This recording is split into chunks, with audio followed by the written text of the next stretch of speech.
Hello ನಮಸ್ಕಾರ ಎಲ್ಲರೂ ಹೇಗಿದ್ದೀರಾ? ಇವತ್ತು ಬೆಳಗ್ಗೆಯಿಂದನೇ ಬ್ಲಾಗ್ನ ಸ್ಟಾರ್ಟ್ ಮಾಡಿದ್ದೀನಿ. ಇವತ್ತು ಕ್ವಿಕ್ಕಾಗಿ ಬೇಗನೆ ಟೊಮೊಟೊ ಬಾತ್ನ ಮಾಡ್ಕೊಳ್ಳೋಣ ಅಂತ ಅಂದ್ಕೊಂಡೆ. ಅಂದರೆ ತರಕಾರಿನೂ ಕೂಡ ಇತ್ತು, ಹಾಗೆ ಹಾಕ್ಬಿಟ್ಟು ಟೊಮೊಟೊ ಬಾತ್ ಮಾಡೋಣ ಅಂತಲೇ ಅಂದ್ಕೊಂಡೆ. ಆಮೇಲೆ ನಾನು ಪಲಾವ್ನೇ ಮಾಡಿದೆ, ಯಾಕೆ ತರಕಾರಿ ಎಲ್ಲ ಇತ್ತಲ್ಲ, ಹಾಗಾಗಿ ಪಲಾವ್ನೇ ಮಾಡಿಕೊಂಡೆ. ಪಲಾವ್ಗೆ ಸೈಡ್ ಡಿಶ್ ಆಗಿ ನಾನಿವತ್ತು ಪಟೋಟ ಕರಿ ಅಂದರೆ ಫ್ರೈ ಥರ ಮಾಡಿದ್ದೀನಿ. ಪಟೋಟೊ ಫ್ರೈ, ಡ್ರೈ ಫ್ರೈ ಥರ ತುಂಬಾ ಚೆನ್ನಾಗಿ ಬಂದಿತ್ತು. ಅದನ್ನು ಕೂಡ ನಿಮ್ಮ ಜೊತೆ ಶೇರ್ ಮಾಡ್ತಾಯಿದ್ದೀನಿ ಅಷ್ಟೇ. ಪಟೋಟನ ಒಂದೊಂದು ತೊಗೊಂಡಿದ್ದೀನಿ ನಾನು, ಸಾಕು ಅನ್ನಿಸ್ತು ನನಗೆ. ಹಾಗಾಗಿ ಒಂದು ಪಟೋಟನ ಸಿಪ್ಪೆ ಎಲ್ಲ ತೆಗೆದು ನೀರಲ್ಲಿ ಉಪ್ಪು ಹಾಕ್ಬಿಟ್ಟು ಕುದಿಸ್ಕೋಬೇಕು.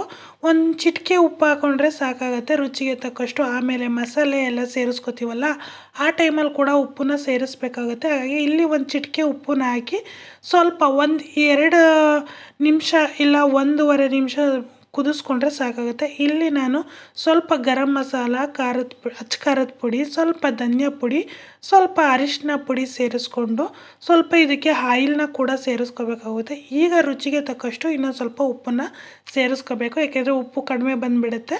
ಹಾಗಾಗಿ ಮಸಾಲೆ ಜೊತೆ ಎಲ್ಲ ಮಿಕ್ಸ್ ಮಾಡಿಬಿಟ್ಟು ಅದನ್ನು ಪಟೋಟೊ ಇರುತ್ತಲ್ಲ, ಪಟೋಟೊ ಸ್ಲೈಸ್ಗಳಿಗೆಲ್ಲನೂ ನೀಟಾಗಿ ಹಚ್ಕೋಬೇಕಾಗುತ್ತೆ. ಈ ಎಣ್ಣೆ ಬದಲು ನೀರನ್ನು ಕೂಡ ಬೇರೆ ನಾವು ಆ್ಯಡ್ ಮಾಡ್ಕೋಬೋದು, ಎಣ್ಣೆನ ಸ್ಕಿಪ್ ಮಾಡ್ಬೋದು. ಏಕೆಂದರೆ ಎಣ್ಣೆ ಹಾಕೋದ್ರಿಂದ ನಾವು ತವಾದಲ್ಲಿ ಇಟ್ಟಿರ್ತೀವಲ್ಲ, ಆ ಟೈಮಲ್ಲಿ ಮಸಾಲೆ ಎಲ್ಲ ಬಿಟ್ಬಿಡುತ್ತೆ.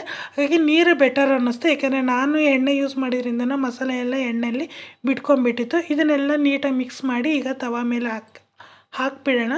ಹಾಕಿ ಕೊನೆಯದಾಗಿ ಇದಕ್ಕೆ ಎಲ್ಲದನ್ನು ನಾವು ಸೇರಿಸಿರೋದ್ರಿಂದ ಕೊನೆಯದಾಗಿ ನಿಂಬೆಹಣ್ಣಿನ ರಸ 2-3 ಡ್ರಾಪ್ಸ್ ಅಷ್ಟೇ ಹಾಕಬೇಕು, ತುಂಬ ಹಿಂಡಕ್ಕೆ ಹೋಗಬಾರ್ದು. 2-3 ಡ್ರಾಪ್ಸ್ ಹಾಕಿದ್ರೆ ಚೆನ್ನಾಗಿ ಅನಿಸುತ್ತೆ ಟೇಸ್ಟ್ ಅಂತೂ. ಇದು ಹೆಂಗೆ ಬೆಂದಿದೆ ಅಂತ ನೋಡಬೇಕು ಅಂದರೆ ಅದೇ ಸ್ಪೂನಲ್ಲೇ ಕಟ್ ಮಾಡಿದ್ರೆ ಅದು ಈಸಿಯಾಗಿ ಕಟ್ಟಾಗಬೇಕು. ಹಂಗೆ ಕಟ್ಟಾದರೆ ಮಾತ್ರ ಅದು ಬೆಂದಿದೆ ಅಂತ ಗೊತ್ತಾಗೋದು, ಇಲ್ಲ ನೀರಲ್ಲಿ ಬೇಯಿಸೋದ್ರಿಂದನೇ ಆಗೋದು. ಇನ್ನೊಂದೇನಪ್ಪ ಅಂದರೆ ನಾನು ಹೊಸದೊಂದು ಬೆಡ್ಶೀಟ್ನ ಬುಕ್ ಮಾಡ್ಕೊಂಡಿದ್ದೆ, ತುಂಬ ಚೆನ್ನಾಗಿದೆ. ಇದರ ಲಿಂಕನ್ನು ಡಿಸ್ಕ್ರಿಪ್ಷನಲ್ಲಿ ಹಾಕಿರ್ತೀನಿ. ಕ್ವಾಲಿಟಿ ವೈಸ್ ಅಂತೂ ಸಖತ್ತಿದೆ, ಬೇಕು ಅಂದರೆ ನೀವು ಅಲ್ಲಿ ಬೈ ಮಾಡ್ಬೋದು. ಇವತ್ತಿನ ವೀಡಿಯೋ ಕೂಡ ಇಷ್ಟ ಆಯಿತು ಅಂದರೆ ಲೈಕ್, ಶೇರ್, ಕಮೆಂಟ್ ಮಾಡಿ. ನೆಕ್ಸ್ಟ್ ವೀಡಿಯೋದಲ್ಲಿ ಸಿಗೋವರೆಗೂ ಟೇಕ್ ಕೇರ್, ಬಾಯ್.